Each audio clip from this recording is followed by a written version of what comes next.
All right, let's get into the video and let's learn something. Let's acquire some knowledge for some wealth. I know y'all see what I did. The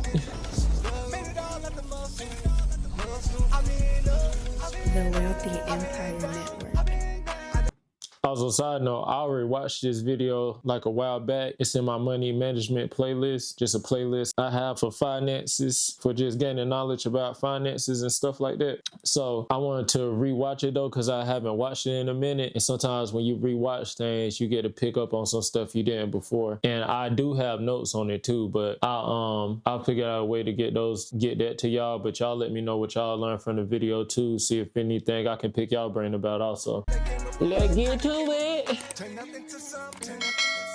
Yo family, so this right here is a very, very powerful video. So I need y'all to tune in. I need you to send this to everybody you know, Christian or non-Christian. It don't even matter, because I'm about to just go straight through and show you how the Bible made me a millionaire and how it can make you some money. I ain't gonna say millionaire, because everybody ain't meant to be a millionaire. It's according to God's plan, you know what I'm saying? But I'm gonna show you how you can get this money and why you probably haven't been getting the money you should have been getting to be more than millionaires. No, and get your inheritance. This is what it's all about, all right? How the Bible made me a millionaire. No cap. So we're gonna get straight into it, y'all. Listen, boom, here we go. So I got this as scriptures to live by. Now it's about to get deep, y'all. It's about to go crazy. I ain't trying to convert nobody to Christianity, but I gotta let y'all know how I got here. Listen. And if you're not Christian, it's okay. Still, you can still learn something from this. All right, so Genesis 1:7. So God created mankind in his own image, which further lets me know if God created me in his own image and he's a creator, then what does that make us? Creators? Creators as well. We can make and create whatever we want. So that just lets me know, okay, so whatever I set my mind to do, I can create it. So let's get it. All right, we ain't supposed to be broke. Factories, all right? We're going to go to Romans 8:11. The Spirit of God who raised Jesus from the dead lives in you. So that lets me know that we are very powerful people. If that same Spirit that raised Jesus from the dead lives in me, then that just lets me know I'm a powerful human being. I could do great things on the earth. So guess what? I'm going to walk in that. You know what I'm saying? That's our inheritance. That's what's been handed to us, all right? Proverbs 23. You're going to hear a lot of Proverbs in here because Proverbs is the book of wisdom. Yeah. Y'all gonna see why. Just listen to all the wisdom that goes into this. Proverbs 23:7. You actually need to read Proverbs too. And if I haven't said it already, acquire wealth. The name of the channel speaks for itself, but we are acquiring wealth through biblical principles, like the Bible. You know what I'm saying? So we're not just taking verses and just saying, we're actually taking those verses, downloading them, also like learning how to apply them practically in our lives. So this video is going to kind of help with taking a step towards that. And we got other ways we're going to do it too. For as a man thinketh in his heart, so is he. What does that mean? You attract what you think about most. Ooh. Y'all like that? You attract what you think about most. Why y'all think I'm always on Zillow? Why y'all think I'm always, looking at luxury things? You attract what you think about the most. Okay? Also, in that same power that he gave us, Romans 4:16, we have the power to calleth those things that are not as though they were. What is that? That's a vision board. Yeah. Right? You're supposed to have a vision. So people got the old school vision boards where they cut out magazines of cars and houses and vacations and they stick it all on the board. Like I said, I got mine on my phone where I write down all my stuff, my goals, my visions, my dreams and all that. And we can call forth those things that are not because they haven't happened yet, but we can call them as if they will happen in the future. That's what that is, y'all. The Bible got everything in it. I promise you. It got everything in it. Some of y'all didn't even know that. It's crazy. Vision board right there. Boom. Then we go here to Deuteronomy 28:13. And the Lord will make you the head and not the tail. What does that tell me? Right? And you should only go up and not down. Imagine being able to build an app with your name on it just by thinking about it. I might need to get premium, huh? It don't matter. What does that tell me? It tells me you do not belong at the bottom. You belong at the top. So why are we operating with a bottom mentality? Right? I'm not supposed to be on WIC. I'm not supposed to be on food stamps. I'm not supposed to be operating like that because I am the head and not the tail. Right? But it gives you another set of clues and another set of rules. You have to obey the commandments. If you obey the commandments of the Lord your God, then he will make you the head and not the tail. So what is the commandments? Don't lie, steal, cheat, no other gods before him, etc. Right? Yeah. That's how you operate in your kingdom authority. That's how you get dominion over everything in this earth. That's how you are Keyword, obedience. And we're gonna touch on that. able to build wealth and do whatever it is that you want to do. All right. So now we go to goals, dreams, and visions. All right. Habakkuk 2:2. The Bible says to write the vision down and make it plain so that he may run who reads it. And even though it takes a while, wait for it will come at an appointed time.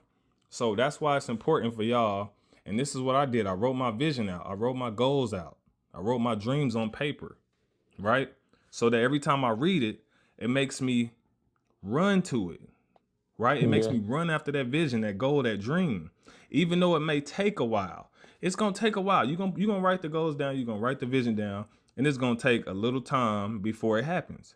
But wait for it because it will come at an appointed time. I told y'all, see, y'all look at my life now, but y'all don't look 6-7 years ago. I was still online trying to make stuff work, and it wasn't really working, but it took a while, right? It came at an appointed time. The time that it came in, it was during the pandemic when we needed it the most, which is crazy. That's nothing but God, right? So we go to Proverbs 16:19. In the hearts of man, his plans, right? In their hearts, humans plan their course, which is their goals, but the Lord is the one who's going to establish your footsteps. Yeah. Period. You can make your goals, you make your plans, but know that the Lord is the one that's going to direct your path.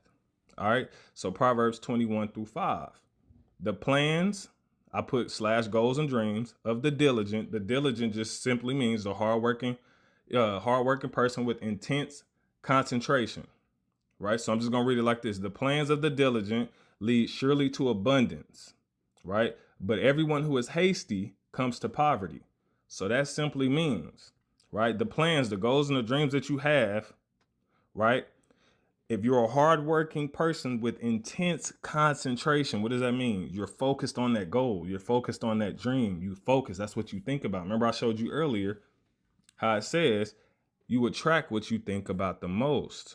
Okay, so you're a hardworking with intense concentration. That's going to lead surely to abundance. That's going to lead to your abundant lifestyle that you want. Right. And another thing, it's crazy. It's crazy how verses couple together. The Bible just so crazy, man. It is crazy how the verses, it's almost like they speak into each other. And it's all written by it's like books written by different men at different times that give a consistent message. That's crazy. The Bible give you all the clues on how to get this money, how to get wealth, right? How to do it. It's all in there for you. All right. But everyone who is hasty, the get rich quick person, you're going to come to poverty. Ain't no get rich quick schemes, right? The faster you get the money, the faster you lose it. So let me show you this one.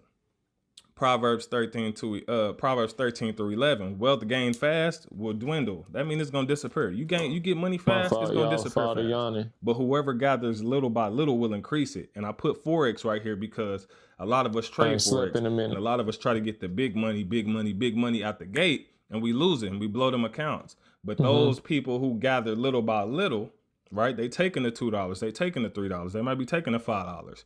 They're growing. They're small, but it's increasing over time. You going in 2-3 standards out the gate when you brand new, that money gonna disappear. Your account is blown. Y'all see how I put that? That's crazy though, right? The Bible got everything. Hey, this is real life. So peep this. Are you capping? The Bible talks about the cappers in the Bible. Listen, Proverbs 13:7. One pretends to be rich, yet has nothing. Another pretends to be poor, yet has great wealth. That's wild. When I first read that, I said, yo, that's crazy. Because look, when I was making $20,000 a month, I was still driving my 1999 Crown Vic, and people made fun of me, right? People talked about it, right? They didn't believe that I even made what I said I made. But I had great wealth, and I was still living like I didn't. One pretends to be rich, yet has nothing. It's a lot of people out there pretend flexing on the gram or doing whatever they do, and they really don't got it like that. Then you got other people who not, you know, as out there, as flashy. Mm-hmm. And those are the people who got the money. Right? They might be a little flashy, but they're not too flashy to where it's just ridiculous. Those are the people who got the great wealth. All right, that's crazy. Let's go. Let's keep going. It's getting deeper. Let's go. Multiple streams of income. Y'all, this is how I became a millionaire. Listen. All right, the Garden of Eden, where Adam and Eve was, had 4 rivers that watered the Garden of Eden. They had 4 rivers, right? 4 streams that watered the Garden of Eden in order for it to grow comfortably, right? So that just let me know that I need a minimum of 4 streams of income to live comfortably, right? Ain't that wild? I need a minimum of 4 streams of income to live comfortably. Okay, so peep this. Ecclesiastes 11-2. Invest in 7 ventures. What? Okay, so the Bible telling me to invest in 7 streams of income. Ain't that crazy? And it tell me right here that the Garden of Eden had 4 streams and rivers to water it to make sure that it grew comfortably so that it wouldn't lack. Okay. Invest in 7 ventures. Yes, in 8. So each 7 or 8 streams of income. Mm-hmm. You do not know what disaster may come upon the land. What about coronavirus? You don't know what disaster, what disease, what pandemic is going to come on the land. So you need multiple streams. The reason why they say that is because guess what? When coronavirus hit, what happened? People lost their jobs. But if they had 7 ventures or even 8, it wouldn't have mattered. They would have lost that job and they would have still had money coming in. Boy, the Bible's so lit, I promise you. You better read it for yourself. It's dope. All right, you see that word 7? Invest in 7 ventures. Let me exit out of here and show you something. How many streams of income to become a millionaire? 7 streams. Ain't that crazy? Come on, man. You can't make this up. The Bible, hey, come on, we're going to get back into this, man. The Bible ain't going to cap. The Bible going to keep it 100. So you need at least 7 or 8 streams of income to live good. A minimum of 4. If you don't got 7, a minimum of 4. You can't have multiple bills and only 1 stream of income. If you have multiple bills, you need multiple streams of income, a minimum of 4. All right. So remember that, a minimum of 4. If you only got a job, you got to find side hustle. Let it be legal, please, so you don't go to jail. You know what I'm talking about? You ain't trying to see you behind bars or nothing like that. All right. Boom. So how did I get to millionaire status? Well, Matthew 6:33. I understood this is what the Bible says. So I went off of it. I tried God. I said, okay, let me see what you're talking about. All right. Seek first the kingdom of God and all his righteousness, and all these things will be added to you. So what's added to me? All the things that I wrote in my goals and my dreams, right? My goals, my visions, my dreams, all that stuff I wrote down. God said, if you write this stuff down, right, and you seek me first, all these things I'm just going to add to you. That mean I don't got to work hard for it. I don't even work hard no more, y'all. I told you I used to work at warehouse jobs, breaking my back, had me outside sweeping the back of the stove. Nobody even go back there. You feel me? They had me doing all type of extra activities for what? For what? For that little bit of money. It ain't worth it, right? So I was doing all that hard work and was still not progressing in life. But the moment I tried God's way, right, all these things just got added to me. I didn't even have to do no extra crazy work. It's crazy, y'all. So peep this. James 4:2. You have not because you ask not. So a lot of y'all not even asking, or y'all scared to ask, or y'all ask for little baby stuff. God is a big God. Remember, he's a creator, just like yourself. Ask for something big. All right. But when you ask, it says, and when you do ask, you ask with wrong motives. So if you are asking for stuff and you're not getting it, it's probably because your motives are wrong. You're probably asking because you want to stun on somebody. You know what I'm saying? Somebody made you mad and you like, look, Lord, bless me with this car so I can pull up on somebody. You know what I'm saying? Like, don't make sure your motives is right. Like, make sure you want to do it for you and your family and just to be an inspiration instead of being somebody that somebody gonna look down on because you too cocky. You know what I'm saying? So look, okay, then we go to Matthew 7:7. Ask and it shall be given, right? It says you have not because you ask not, so ask and it shall be given. If your motives is right, okay? Seek and you shall find. If you're looking for something, you're going to find it. I feel like I got the gift of research. I can research something and find it. If you knock, the door shall be open. All right? So whatever it is you want to do, ask God. He going to give it to you. But in the midst of doing all of that, let's say you trading Forex. Let's say you a barber or hair nail tech or whatever it is, like whatever industry you're in, trucking, warehouse jobs, whatever, right? Let us not grow weary in doing good, for we will reap if we do not give up. And that's what I tell y'all with Forex. Do not grow weary. Weary just means tired. So if you're blowing accounts, don't get tired, right? Remember the goals, remember the vision, remember the dream. Do not grow weary in doing good. You're doing good. You're trying to progress in life. You're trying to take care of your family. So don't grow tired in doing that, because you will reap your harvest. You will get what you want. That's a reap. Reap means you will get what you wanted if you do not give up. And that's why I'm always telling y'all, do not give up. I always say, I don't care how many accounts y'all blown, do not give up on Forex, right? If you in it and you have goals and dreams, don't give up on it. Stay the course. I promise you. And one more thing that I can promise you is Proverbs 20:13. If you love sleep, you will be broke. It says, love not sleep, or you will come to poverty. Open your eyes and you will have plenty of bread. So I'm gonna have plenty of money by not going to sleep. You can get sleep, but don't oversleep. I'm waking up at 4 to 5 a.m. I got to eat. I got to get it. I got to get this bread. Plenty of bread. That's what I'm on. I got to get this money. I don't wake up quite that early. Every morning, right? Non-stop. Doing my morning routine. Watching E.T. the Hip Hop Preacher. Watching motivational stuff. Scrolling through Zillow. Trading. Doing all that early in the morning before everybody get up. That's what you got to do. You got to get it done. All right? So, then Proverbs 22 verse 29 let me know. It say, do you see a man skillful in his work? If you do, then he will stand before kings. He will not stand before obscure men. What does that mean to me? If I get skillful enough in Forex or whatever it is that I'm doing, if I get skillful enough, let's say I cut hair. Let's say if I get skillful enough at cutting hair, if I get skillful enough at doing hair or whatever it is, I will stand before kings. Why is Amazon paying me $63,000 a month? Well, come on, man. I didn't Let make me this skip kind it. of money selling. Thank you. I will not stand before these regular people. So if you want to get out of your circle, you want to stand before kings. I see a couple of circles on the internet that's really dope. And I'm like, look, if I get good enough at what I do, I'll be able to stand amongst those kind of people. The Jeff Bezoses, you know what I'm saying? The Elon Musk. I'll be able to stand before the kings of this earth because I'm very skillful at what I do. So get skillful at your stuff, right? Get good at it. All right, Proverbs 18-21. Life and death lies in the power of the tongue, and they that love it shall eat its fruit. You eat what you speak. So watch your mouth. Yeah. You know what I'm saying? Watch your mouth. Watch what comes out of it. Right? If you always speaking negative over your situation, that's all you're going to get. Remember, you get what you think about the most. So whatever you think about is going to start coming out your mouth, and you're going to start speaking that stuff. So remember, you eat what you speak. So watch your mouth. All right. Only speak positivity. Let's go. Let's only edify people and edify yourself. Let's get it. All right. James 1:6. Let him ask in faith with no doubting, for the one who doubts is like a wave tossed by the wind. That means he's unstable, right? For that person will not receive anything from the Lord because he is double-minded. Ugh. You ain't going to receive nothing from the Lord if you doubt him, right? Some of y'all ask for stuff. It don't come when you want it. Or you know, it's taking a little longer than you expected. And so you start doubting it. Oh, man, God ain't really doing nothing, man. He ain't moving, blah, blah. You double-minded, and guess what? He not going to give you nothing. Yeah, y'all want to know what else?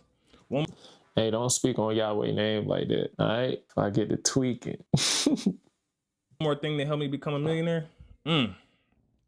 Proverbs 18-22. He who finds a wife finds a good thing and obtains favor from the Lord. I got favor when I married my wife. So all y'all who be with y'all girlfriends for like 5 years and y'all don't be putting no ring on it, you ain't get no favor, bro. You might as well hang that up. You ain't get no favor. Listen, put a ring on that woman. You been with her that long, you might as well get that favor from the Lord. I got favor on my life. That's why I'm popping like this right now. You dig? All right, Pete. All right, I got to millionaire status part 2. So check this. Proverbs 11-24. One gives freely, yet grows all the richer. Another withholds what he should give and only suffers want. You want for everything because you don't give nothing. You stingy. Stop being stingy. Give freely. You feel me? That's all that say. Luke 6:38. Give and it shall be given. Pressed down, shaken together, and running over. That means you living in abundance, right? If you give, you're going to get back, right? But we don't just give to give. We just give out of a pure heart. But you will get back in return. That's just promised. All right. Malachi 3:10. Bring the full tithe. your 10% into the storehouse, which is the church, that there may be food in my house. Put me to the test. This is the part I like. Because I like, hey, you said it, I'm going to put you to the test. All right, so the Lord said, put me to the test and see if I don't open the windows of heaven and pour out a blessing until there is no more need in your life, right? So you mean to tell me if I give my 10% faithfully, right, the first thing I do whenever I get any type of payment is I take 10% off and I give it to the church. If you're somebody who don't go to church, find an online church and go to the giving tab and just do it off your card if you don't attend church, right? But just pay it every time you get paid. Even if bills is due, let that be the first thing you do, right? And put him to the test and tell the Lord, after you give it, say, Lord, you said in your word, because he's a God that cannot lie. You said in your word that if I give this, you will open up the windows of heaven and pour out a blessing so there is no more need in my life. I won't need or want for anything, right? Put him to the test, and I promise you, he gonna make sure you get what you need. Factories, you got to. He said it. Put him to the test. All right. So Romans 8:28. Understand this: all things work together for the good of those who love the Lord. So no matter what situation you're in now, bad or good, it's all gonna work together. If you got into a car wreck, guess what? That's all gonna work together for the good of those who love God. Right? If somebody passed away in your family, it's all gonna work together for the good. It's a lot of tragic stuff that happened to people, but good stuff has came out of it, right? Bad things like, let's say a woman was raped when she was younger, very bad. I'm always against that. But the good that came out of it is she may have wrote a book about it, right? She may have went to a center and been able to help other young girls or be able to talk to massive amounts of people that was able to change the trajectory of their lives who may have struggled or dealt with that. So something good came out of something bad, right? There's a lot of stories in the Bible where bad stuff happened to good people, quote unquote, good people, right? And something really good came out of it, all right? So understand all things work together for the good. So if you're in a bad situation right now, it's going to work together for your good. My bad situation, I was broke, couldn't afford nothing, right? But the good that came out of it is now I can relate to people who are broke, and now I can tell them how to get out. 100%. Let's go. Yeah. Now, look, you ain't supposed to be broke, period. You're not supposed to be broke. The Bible, I don't know what Bible y'all reading. If you think Christians are supposed to be broke or people in general are supposed to be broke, you're not. We're supposed to live an abundant life. So I just had to put some rich and wealthy people in the Bible who had that bag. You know, it's even more than this, but this is just a list of people. It's a lot. I got a whole lot of names. The two that stuck out the most is Job and King Solomon. King Solomon was the richest human in history. He was the first trillionaire in history still. He had more money than Jeff Bezos and Elon Musk, period. And Mansa Musa, whoever they want to call. It was King Solomon. They don't give him enough credit. All right, Job was lit too. He was billions. In this day and age, he had billions and billions of dollars as well. So, I mean, hey, but it's a lot of people. But all I'm telling y'all is the Bible is dope. All right. If you ain't never looked at it like that, it give you really all the keys and tools that you need to be successful in life. But this is what made me $1 million, right? This is what got me to the millionaire status because I understood it. And once I understood it, it was a wrap. I understand what God said about his chosen people, his people that actually follow him, and how we're supposed to live in abundance and not lack anything and not want for anything. And bills are supposed to be paid and all that. We're supposed to be able to live an abundant life and travel, kick it, and enjoy life. We're not supposed to be the people that's broke and busted and disgusted. How I'm gonna tell you about God when I don't look like nothing God about me? Yeah. You know what I'm saying? Still broke, still living regular. Like, what has he done for you? Right? That's how people looking at me like, when I was broke, okay, you telling me about him, but what has he done for you to make me want to follow him? Now you can clearly see what he's done for me, right? But because imagine you trying to, like, for some people, like, you trying to tell them about God and how good he is and what he do for you and everything like that. But, like, you always broke. You don't never have no money to show love. I mean, you can show love in other ways, but we just speaking financially right now. Like, you always looking dusty. Like, you don't look like you're about nothing. Like, but you supposed to be a reflection of God. And so they looking at you and they like, wait a minute. Like, so if I follow your God, I'm going to look like you? Nah, I'm good. I'm straight. You know what I'm saying? And that's not everybody, but you have to make sure you take care of yourself, keep up your image and stuff like that to so people can see that God can take care of somebody and he can do more than take care of you. He can make sure you look good, you dress nice, you smell good, like all the things. So just keep that in mind too when you're doing your thing.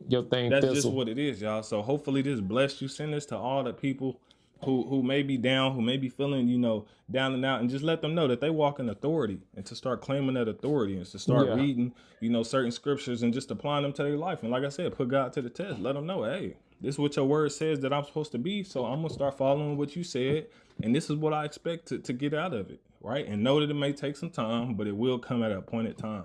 100, man. It's your boy Jeremy Cash. Yeah, man. So I also watched him when I had learned how to trade. Actually started Forex and HFX and stuff, man. So definitely you can go look at his channel for that stuff if you want to. If that's something you do or something you into. But yeah, man. What we here today was how the Bible made him a millionaire, and we're gonna take this stuff. We're gonna break it down, and we're gonna see how we can apply it to our lives. So I'll make some future videos on different things that I took from this and how I applied it in my life, and we'll just go from there, man. So I appreciate y'all. Don't forget, like it if you like it, subscribe if you love the guy, and hit that noti if you rock with Big Brody, man. I love y'all. You too. We out.